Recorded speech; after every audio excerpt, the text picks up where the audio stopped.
li l-power station tal-gas infetħet, il-Partit Nazzjonalista ma tantx jista' jniżżilha. Reġa' għalilha monument tal-korruzzjoni wara li ilu jgħid li l-kontijiet tal-enerġija raħsu bis-saħħa tiegħu, issa reġa' qed jgħid li ma raħsux. Qalet dan Marta Sportelli f'konferenza tal-aħbarijiet.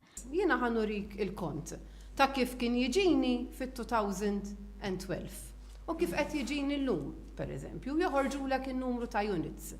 Illum għandek numru ta' familji illi qegħdin jindunaw illi dan il-gvern mhux vera raħsilhom id-dawlu l-ilma. Fil-konferenza tal-aħbarijiet Marta Sportelli attakkat kemm felħet il-pjan tal-enerġija tal-gvern mingħajr ma proponiet xejn ġdid. Iżda la darba dejjem skonti l-kontijiet ma naħsux staqsejnija kemm olow. Naturalment ma kellix tweġiba. Mhux vera illi kont tiegħi imma għandek ċifra ta' kemm olow il-kontijiet. L-istatistika tal-faqar ippubblikata l-ġimgħa li għaddiet uriet li r-roħs tal-kontijiet tad-dawl u l-ilma kien kruċjali biex naqsu l-persuni f'riskju ta' faqar f'pajjiżna b'madwar 20,000 persuna.